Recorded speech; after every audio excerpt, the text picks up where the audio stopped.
मनुष्य के जीवन में संतान का बहुत महत्व है। उस संतान के लिए वो कितने कष्ट सहता है, उसे पालता है, पोसता है, और यदि यही संतान संताप का कारण बन जाए तो क्या ये उसका दोष है? अधिकतर ये दोष हमारे लालन पालन का होता है। बचपन में बालक के हठ को मानकर हमें आनंद की अनुभूति अवश्य होती है, परंतु धीरे धीरे अपने बालक के हठ को मानकर उसके हठ के दास हो जाते हैं। एक हठी उद्दंड और असंस्कारी संतान उस सूखे वृक्ष के समान होती है कि यदि जिसमें आग लग जाए तो वो सारे वन को भस्म कर डाले। और स्मरण रहे, जब उसमें अग्नि लगती है तो सबसे पहले वो स्वयं के घर को ही भस्म करती है। इसलिए जब आवश्यकता हो तो अपनी संतान के हठ का विरोध करें, उसे रोकें, क्योंकि यदि समय रहते ऐसा ना किया गया तो भविष्य में इस समस्या के परिणाम गंभीर हो सकते हैं।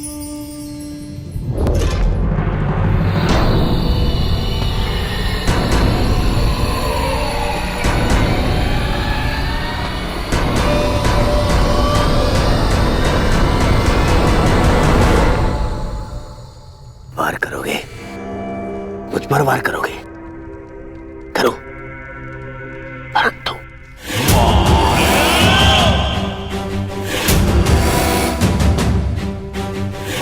मुझ पर प्रहार करने से पूर्व तुम्हें इन दासों पर प्रहार करना होगा।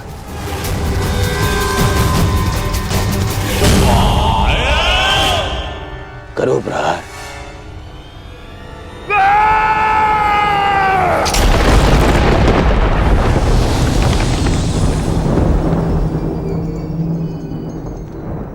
आज सिद्ध हो गया कि समय से बड़ा बलवान भीम भी नहीं, परंतु स्मरण रहे, एक दिन समय भी मेरे पक्ष में होगा और उस दिन धरती और मेरी गदा के मध्य तुम्हारा मस्तक होगा और धरा तुम्हारा रक्त पिएगी।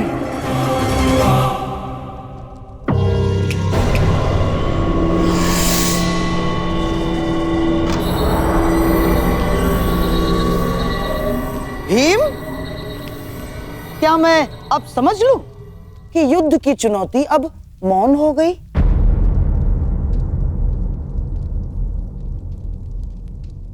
परंतु यह समय तुम्हारे मौन रहने का नहीं है युधिष्ठिर। बताओ क्या करोगे अब? अरे ना राज्य बचा, ना संपत्ति बची, कैसे कैसे पालेंगे स्वयं को आप? क्या खाएंगे और क्या खिलाएंगे इस बैल भीम को?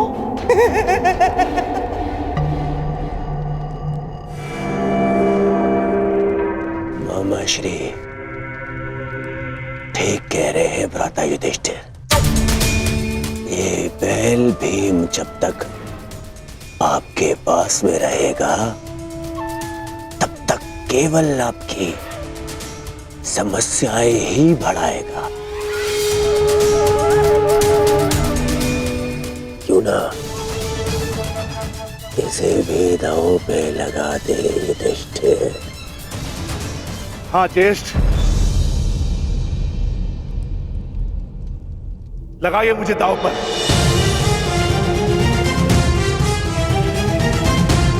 सम्राट, भीम और भाग्य, ऐसा प्रतीत होता है कि दोनों की राशि एक ही है।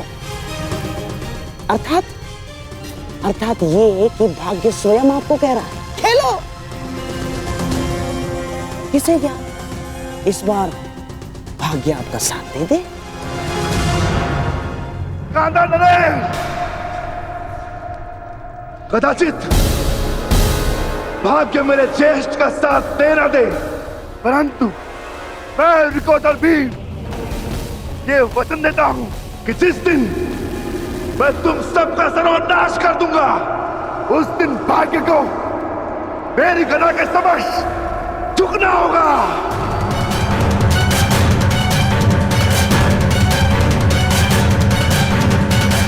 मैं सभा को यह सूचित कर देना चाहता हूं कि यदि सम्राट युधिष्ठिर चाहे तो अभी इस खेल पर अंकुश लगा सकते हैं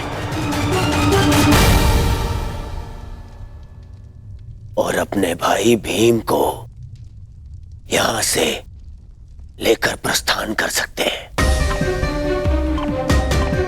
परंतु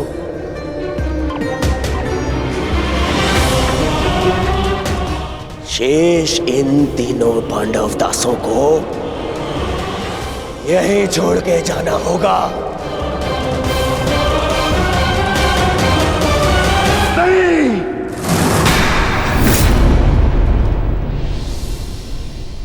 कोई नहीं जाएगा यहां से, कोई नहीं।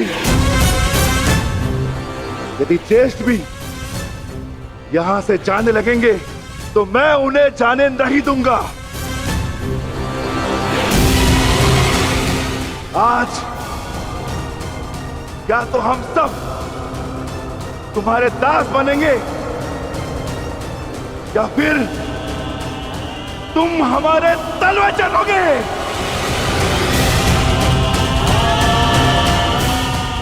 मैं विकोदर भीम अपने ज्येष्ठ की ओर से अपने आप को दांव पर लगाता हूं।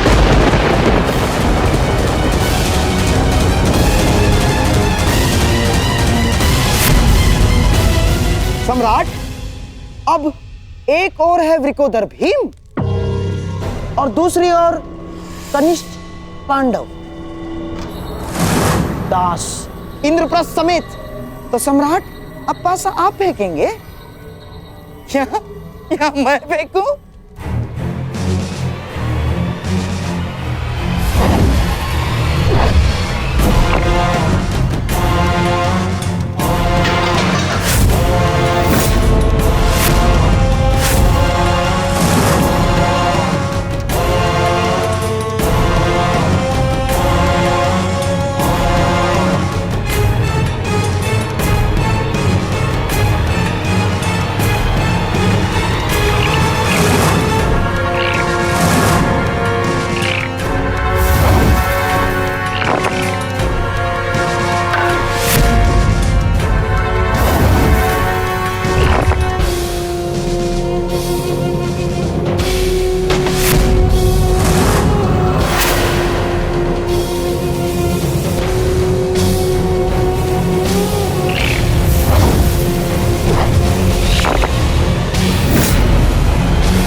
लो, अब ये वृकोदर भीम भी तुम्हारा दास हुआ।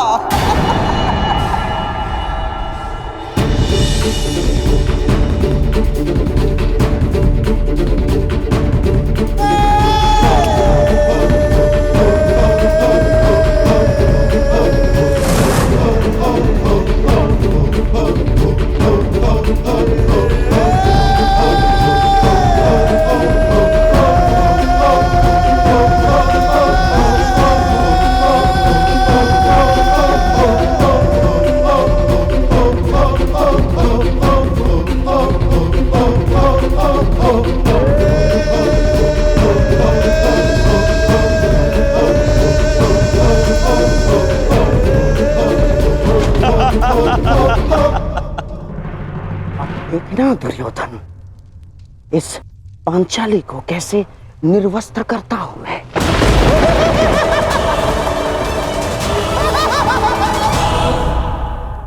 अब युधिष्ठिर के पास दांव पर लगाने के लिए कुछ शेष नहीं। अब धर्मराज युधिष्ठिर अपना धर्म साथ लेकर यहां से प्रस्थान करेंगे।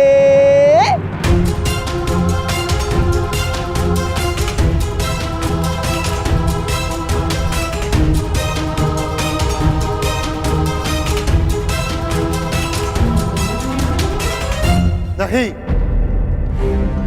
मैं अपने अनुजों को छोड़कर कहीं नहीं जाऊंगा। ठीक कहा था सहदेव ने, यदि एक उंगली दास बने तो पूरा हाथ दास बन जाता है। अब यदि दास बनेंगे तो हम पांचों, अन्यथा कोई नहीं।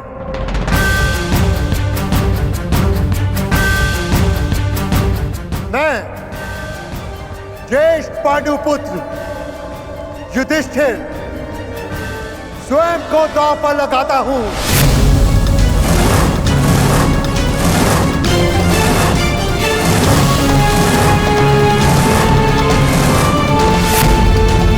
नहीं भ्राताश्री, आपको दांव पर ना लगना पड़े इसलिए हम चारों दास हुए। आप यहां से पांचाली को लेकर चले जाइए।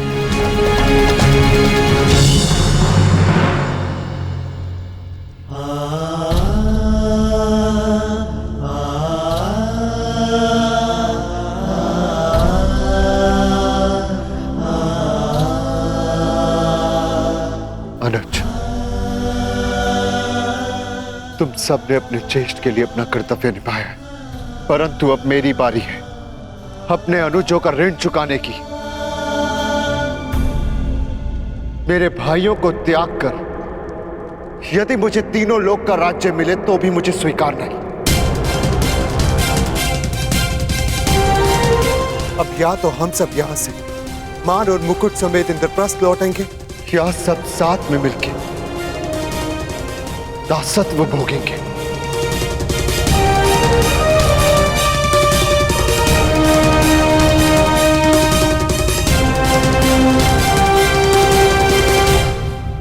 मैं स्वयं को दांव पर लगाता हूं।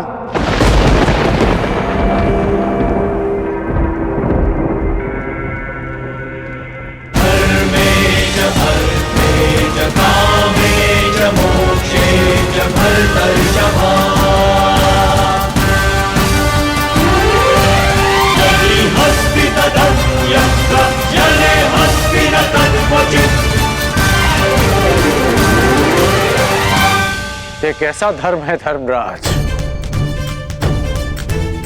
आज तक मुझे लगा था कि दोष मात्र दुर्योधन में है, परंतु इस बार मैं उसे दोष नहीं दे सकता। दोष तुम्हारी लालच का है।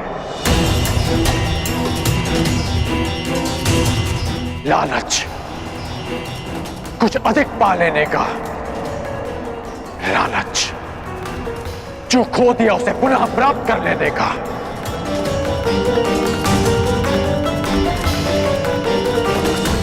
इस खेल से उठ क्यों नहीं जाते तुम? अब भी समय है युधिष्ठिर, अब भी समय है। आपने ठीक कहा था अंगराज, आपने सतर्क किया था मुझे कि प्रत्येक कर्म का अपना परिणाम होता है, परंतु वो परिणाम स्वयं भुगतना होता है।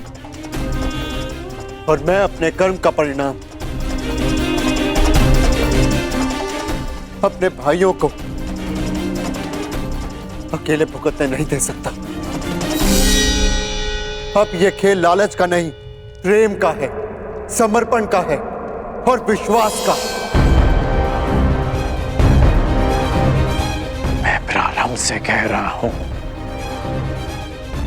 कि ये खेल ही अधर्म है।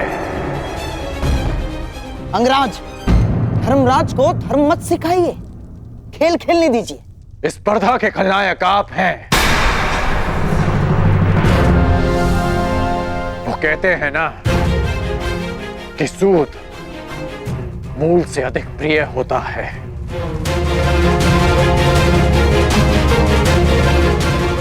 युधिष्ठिर ने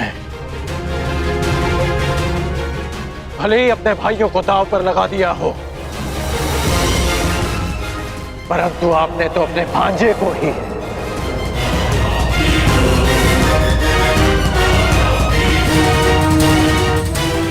घृणा और प्रतिशोध की चौसर में फंसा दिया है। आपका भाषण बहुत अच्छा है अंगराज, परंतु ये कोई वक्तृत्व स्पर्धा नहीं है। धर्मराज युधिष्ठिर की इच्छा का निरादर करने का साहस मुझ में नहीं। हाँ, यदि कोई और धर्मराज युधिष्ठिर को रोकना चाहे तो रोक सकता है। नहीं पितामह, अब और कोई बीच में नहीं बोलेगा।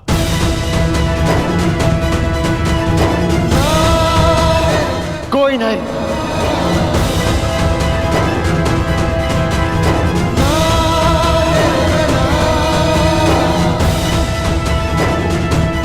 आप दाव खेलिए मामा श्री।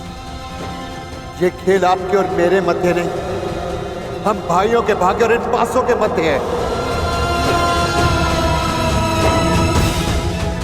खेल प्रारंभ कीजिए। अब होगी धर्मराज के धर्म की आहुति।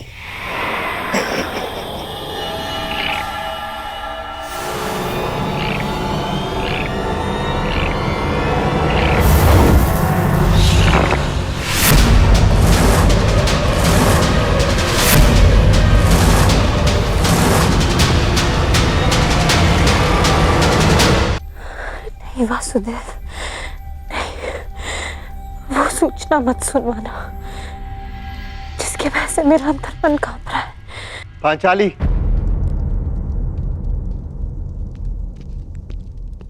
आर्या, अब आंसू बहाने का समय नहीं है पांचाली, मुस्कुराने का समय। हम विजय हुए पांचाली, विजय हुए। मैंने स्वयं को दांव पर लगाकर सब कुछ जीत लिया। मेरे सारे अनुज, हमारी सारी संपत्ति और इंद्रप्रस्थ को भी। मैं फिर से सम्राट बन गया पांचाली, फिर से सम्राट।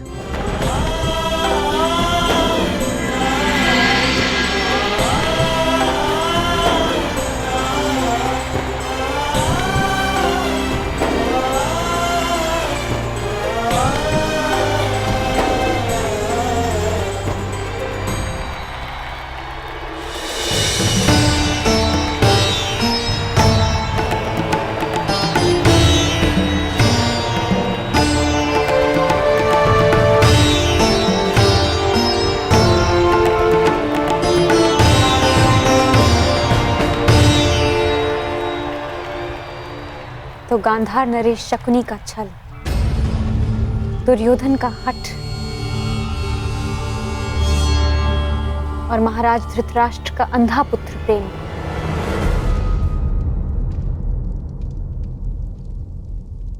धर्म को हरा ना सके।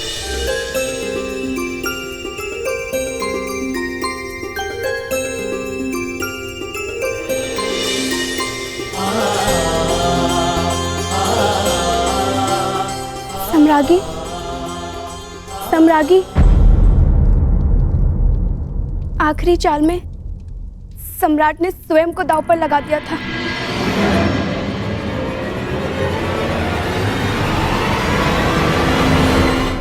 और क्या? बता मुझे किसकी जीत हुई? ज्येष्ठ पांडुपुत्र युधिष्ठिर भी तुम्हारा दास हो गया।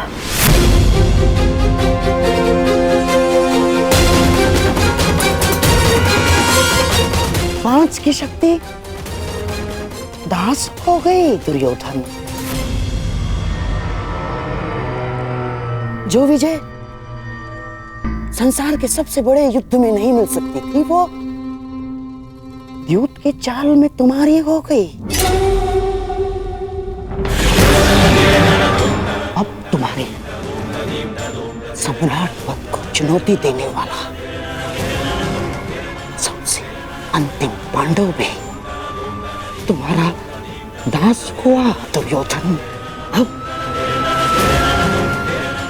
अब इस यज्ञ की सबसे अंतिम आहुति चढ़ेगी।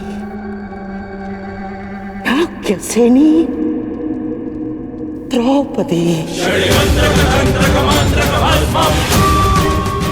द्रौपदी